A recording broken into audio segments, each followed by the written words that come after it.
Hi everyone, welcome back to my YouTube channel. तो मैं हूँ Reema and I am a professional makeup artist और मैं इस लाइन में काम कर रही हूँ 4-5 ईयर्स से। आज जो हम लुक क्रिएट करने वाले हैं वो एक बहुत ही अच्छा सा सॉफ्ट ग्लैम लुक। पहले तो आई एम रियली सॉरी कि ये वीडियो ना इस फॉर्मेट में शूट हो गई। नेक्स्ट टाइम मैं ध्यान रखूँगी कि वो दूसरे में ही शूट हो।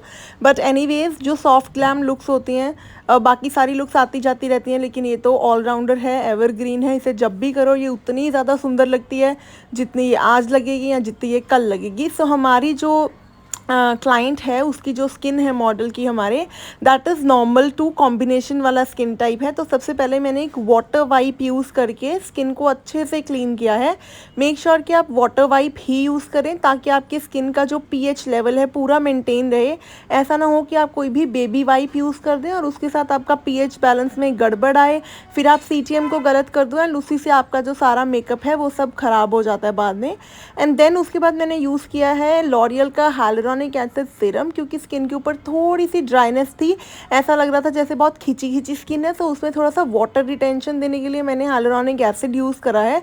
एंड देन उसको 30 सेकेंड्स के लिए लीव करने के बाद I have applied a good amount of Bioderma का क्रीम मॉइस्चराइज़र। क्योंकि स्किन जो था वो नॉर्मल टू कॉम्बिनेशन था, तो cream moisturiser works best for हमारा जो बाकी का एरिया होता है टी जोन से अलावा, तो हमने वो यूज़ करा है। एंड इतना करने के बाद मैंने उनकी स्किन को थोड़ी देर के लिए एज इट इज़ छोड़ दिया था।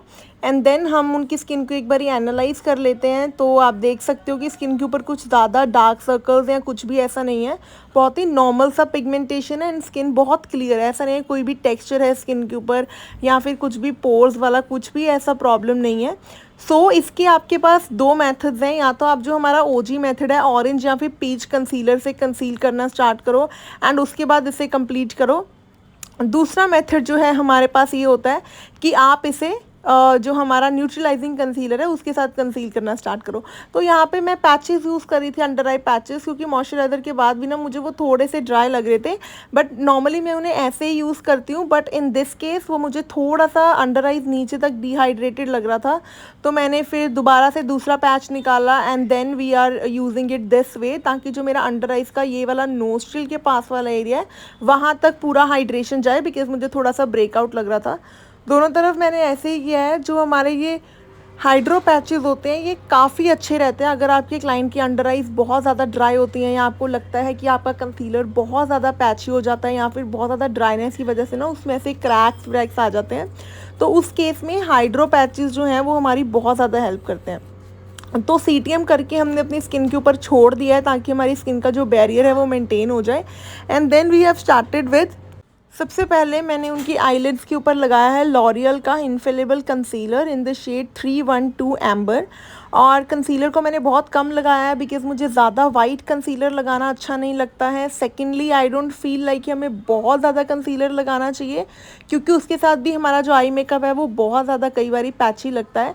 तो मैं ये चीज़ें बिल्कुल भी पसंद नहीं करती। तो मैंने एक बहुत ही थिन लेयर कंसीलर की रखी है, उसे भी मैंने पूरा पूरा उठा ही दिया था ऑलमोस्ट, ये छोटा सा क्यूट सा ब्यूटी ब्लेंडर यूज़ करके, और मैंने इसे अच्छे से ऐसे ब्लेंड कर दिया है आईलिड्स को। एंड उसके बाद हम इसे थोड़ा सा पाउडर सेट करेंगे। जब भी आप आईलिड्स को पाउडर सेटिंग करते हो ना, ये इंपॉर्टेंट नहीं है कि आपने बहुत अच्छे से पाउडर सेटिंग करनी है, आपने उसे 50% वेट और 50% ड्राई रखना होता है। मैंने यहाँ पे नॉर्मली के ब्यूटी का कॉम्पैक्ट यूज़ किया है in the shade ivory. And उसके साथ मैंने अपना जो आई बेस था उसे थोड़ा थोड़ा लॉक कर दिया है। मैंने कंसीलर यूज़ करा है क्योंकि मेरे क्लाइंट की आईलिड्स ड्राई थी। बट अगर आपको लगे कि आपके क्लाइंट की आईलिड्स बहुत ज़्यादा स्वेटिंग है, then you can also use eye primer, जिसके बहुत अच्छे आप ड्यूब ले सकते हो। अफोर्डेबल में आपको फॉरएवर का मिल जाएगा, इवन पीएसी का बहुत ज़्यादा अफोर्डेबल है, तो आप वो भी ले सकते हो।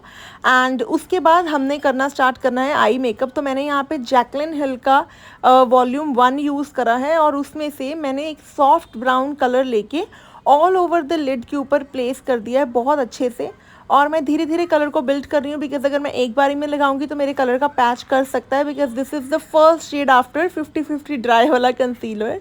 मैं धीरे धीरे कलर को बिल्ड कर रही हूँ और मैं बिल्ड करते करते उसको अपनी क्रीज के ऊपर लेके जा रही हूँ, ट्रांजिशन मेंटेन करते हुए, और इनर कॉर्नर से बस थोड़ा सा पीछे रख रही हूँ। जहाँ पे हमारा टीयर डट है ना, उससे थोड़ा सा पीछे रख के मैं कलर को पूरी लिड के ऊपर ब्लेंड कर रही हूँ।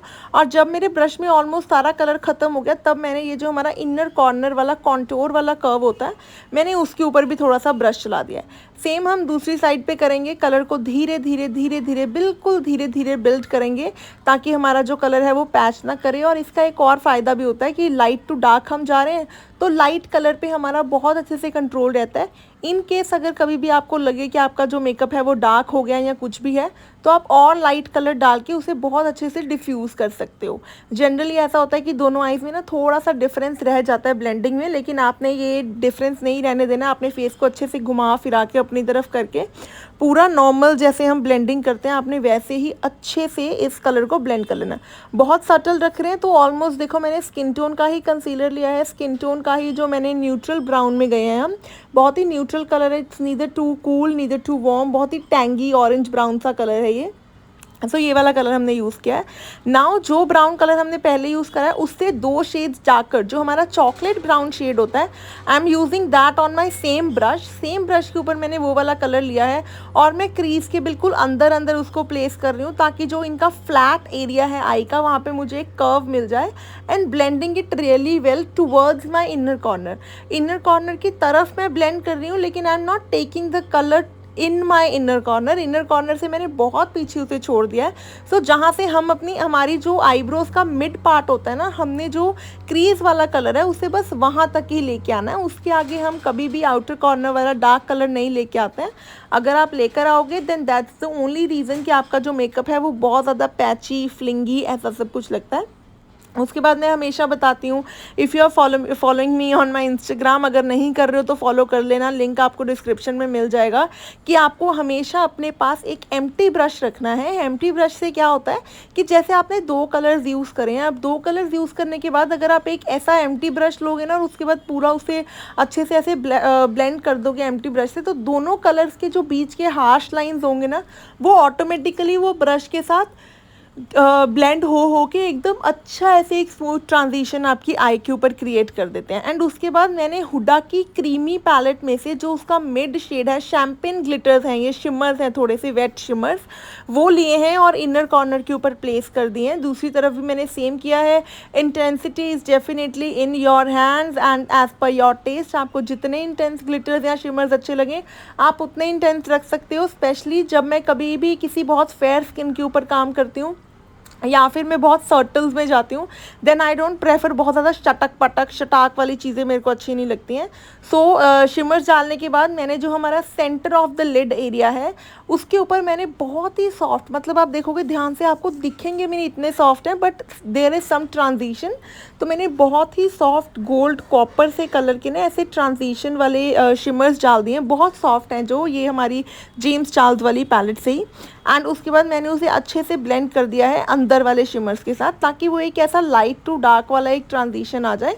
सो इनर कॉर्नर में सबसे लाइट किया, आउटर कॉर्नर में सबसे डार्क गया, तो बीच में we need a tertiary colour to blend everything in ताकि हमारा जो ट्रांजिशन है वो स्मूथ लगे। एंड उसके बाद मैं यहाँ पे यूज़ कर रही हूँ प्रॉश का काजल पेंसिल और मैं एक बहुत थिन लाइनर लगा रही हूँ बिल्कुल लैश लाइन के पास, बहुत ज़्यादा थिन, मतलब इतना ज़्यादा थिन कि वो लैश लाइन ही लगे आपकी। एंड उसके बाद एक फ्लैट ब्रश की हेल्प से मैंने एक डार्क ब्राउन प्लस थोड़ा सा ब्लैक कलर लिया है एंड मैं उसे बस बैक एंड फोर्थ मोशन में ब्लेंड कर रही हूँ। नाउ जब मैं उसे बैक एंड फोर्थ मोशन में ब्लेंड कर रही हूँ ना, देन मैं उसे ऊपर की तरफ नहीं लेके जा रही हूँ, I am not making a transition, I am just buffing the colour ताकि जो मेरी जो लाइनर में ऐसे कुछ एजेस आ गए हैं या फिर कुछ लाइन्स आ गई हैं वो सारी बफ हो जाएं। Same we are going to do on the other side. उसी तरह से हम उस तरफ करेंगे, अच्छे से उसे अप्लाई करेंगे। सेम कलर्स हम पिक करेंगे, चॉकलेट ब्राउन और थोड़ा सा ब्लैक, बिल्कुल like a tint of black in that. And उसके बाद फ्लैट ब्रश के साथ हम उसे भी बैक एंड फोर्थ मोशन में अच्छे से एकदम बढ़िया तरीके से ब्लेंड करेंगे।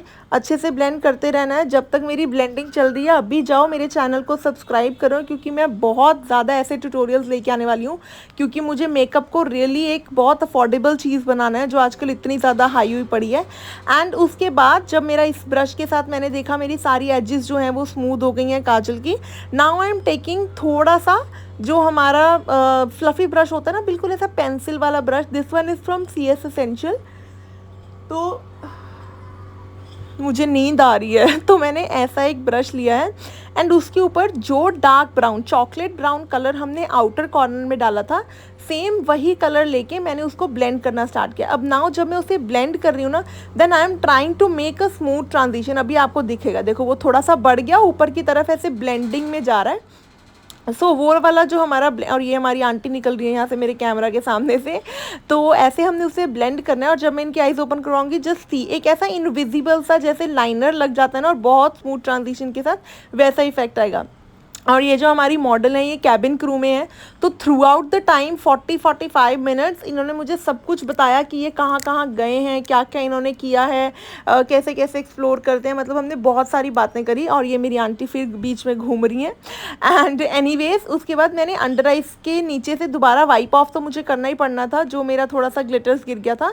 और मैंने दोबारा से हाइड्रेशन को मेंटेन करने के लिए यहाँ पे ओसी ग्लो का भी मैं अंडर आई क्रीम यूज़ करने वाली हूँ ना। मेरे पास अंडर आई क्रीम था because back in the days मैंने इस क्रीम में इन्वेस्ट करा था। और हमारी मॉडल यहाँ पे कितनी खुश गाने गा रही है तो अंडर आई क्रीम अगर आपके पास नहीं है या आपके वो अफोर्डेबल आपको नहीं ऑप्शन लगता है, तो आप दोबारा से आपके पास कोई भी मॉइस्चराइज़र है ना, वो भी लेके अंडर आइज के ऊपर लगा सकते हो और उसे अच्छे से ब्लेंड कर दो, तो वो भी सेम ही हाइड्रेशन का काम देगा जो हमारी अंडर आई क्रीम देती हैं। तो अंडर आई क्रीम लगाने के बाद अभी हम करेंगे हमारी स्किन को अच्छे से न्यूट्रलाइज। तो जहाँ जहाँ पे भी हमें थोड़ी थोड़ी करेक्शन दिख रही है, वैसे ज़्यादा करेक्शन तो नहीं है स्किन के ऊपर, बट जहाँ जहाँ पे भी थोड़ी सी है वहाँ पे हम करेक्ट करेंगे। एंड उससे पहले मैं आपको ये बता दूँ कि इनके जो आईब्रोज थे वो प्रॉपरली अनडन थे, बिल्कुल भी ग्रूम्ड नहीं थे इनके आईब्रोज, ऊपर से भी नहीं, नीचे से भी नहीं, और फोरहेड पे भी बहुत ज़्यादा फेशियल हेयर था। तो उस अकॉर्डिंग हमने स्किन के ऊपर काम करना है। तो सबसे पहले मैं यहाँ पे यूज़ कर रही हूँ टू फेस का concealer and this is in the shade golden beige, और मैंने अच्छे से अप्लाई कर दिया है गोल्डन बेज को। और जब मैं देख रही हूँ ना, I can still see a little bit off ना, मुझे ऐसा जब मैं इसे पूरा कंप्लीट कर लूँगी कंसीलर की एप्लीकेशन, तो उसके बाद मुझे थोड़ा सा फील हुआ कि it might turn grey after words. मतलब फाउंडेशन लगाने के बाद ये थोड़ा सा ग्रेइश लग सकता है बिकॉज कंसीलर का शेड एग्जैक्टली उनके स्किन टोन का था and she belongs to somewhere neutral undertone. इनकी स्किन के ऊपर जितना येलो कलर था उतना ही पिंक कलर भी था। सो उस चीज़ को ध्यान में रखते हुए अभी मैं इसके ऊपर पे ना थोड़ा सा ऐसे जो हमारा कॉन्टोर शेड होता है ना, उसको ब्लेंड मिक्स करने वाली हूँ अंडर आइज के नीचे। सो मैंने एक ब्राउन शेड लिया है एंड एक ये वाला शेड मैंने लिया है। तो दोनों शेड्स को अभी मैं इसके ऊपर थोड़ा सा ब्राउन वाला रखूँगी इसको ब्लेंड करने के बाद। तो जब हम ब्राउन वाला ऐसे, अगर आपके साथ कभी भी हो ना कि आपको लगे कि आपका कंसीलर काफ़ी लाइट हो गया या फिर आपका जो फाउंडेशन है वो ग्रे लग रहा है या कुछ भी लग रहा है, तो उसमें आप नॉर्मली थोड़ा सा ब्राउन कंसीलर, जिस एरिया से भी आपको ग्रे लग रहा है उसमें आप थोड़ा सा ब्राउन कंसीलर ऐड कर दो।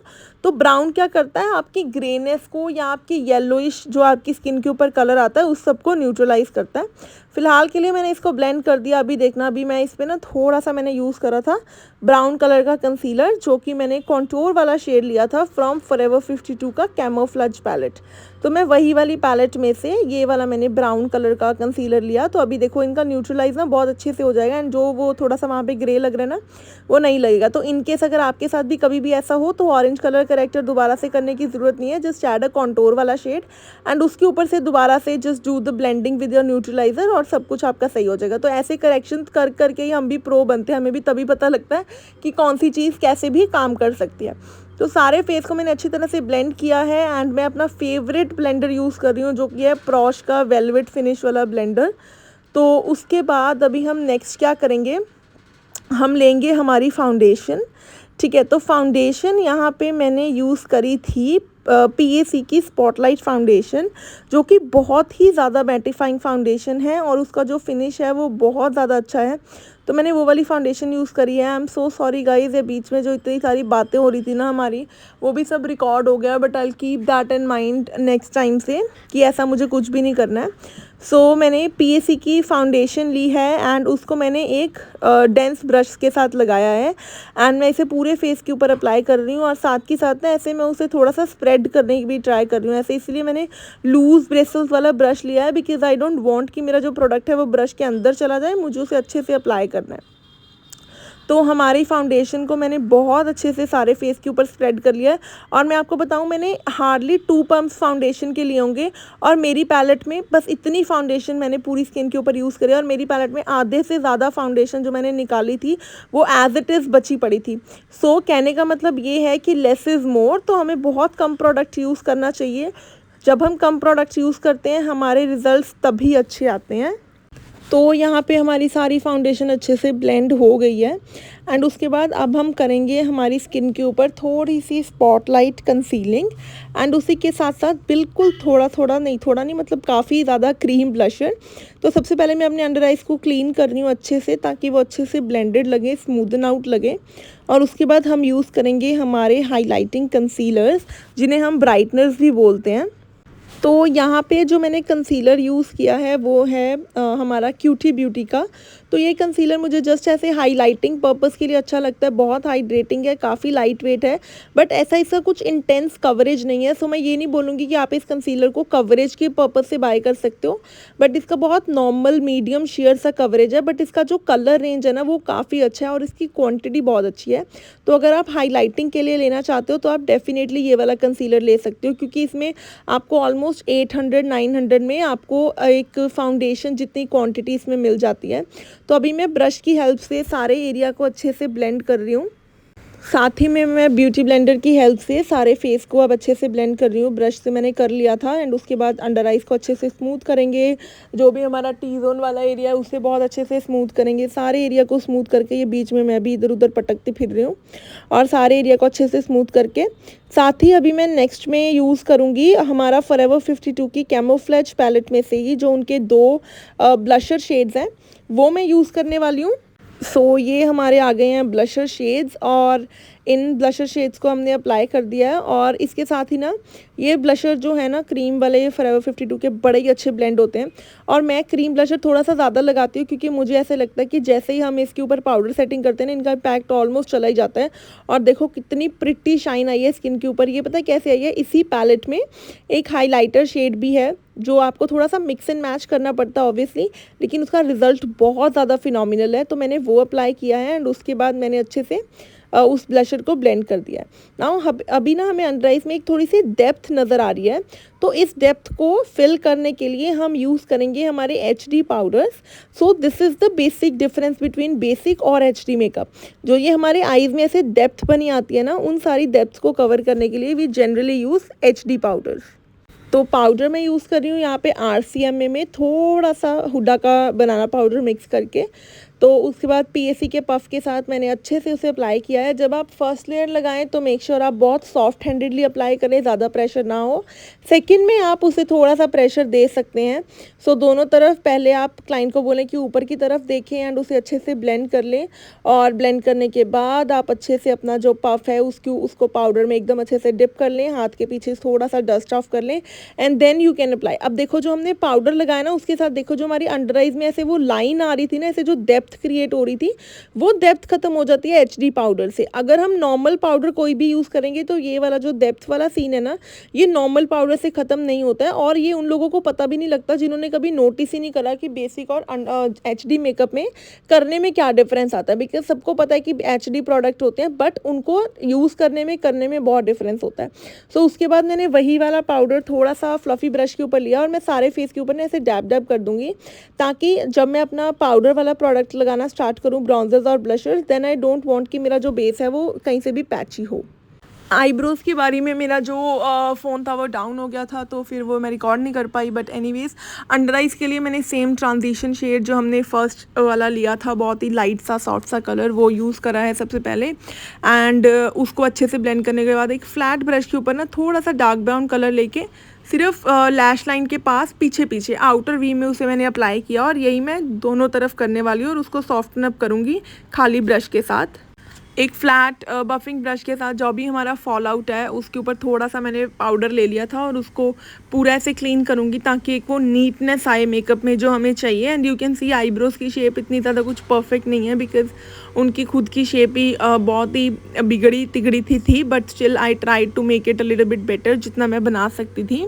उसके बाद मैंने यूज़ करा है यहाँ पे विज़आर्ट का ब्राउज़र। ये मेरा one of the most favourite browser है आफ्टर बेनिफिट का हुला। एंड उसको मैंने एक टेपर्ड फ्लफ़ी ब्रश के साथ अप्लाई किया है और जॉ लाइन पे अप्लाई किया है, जो भी हमारे पॉइंट्स होते हैं वहाँ पे अप्लाई किया है। फोरहेड पे इतनी ज़्यादा ज़रूरत नहीं थी क्योंकि फोरहेड बहुत ही ज़्यादा छोटा है, लेकिन स्टिल जो इनका अपर वाला एरिया था टी पॉइंट वाला, उस पर मैंने थोड़ा सा ब्राउज़र दिया था।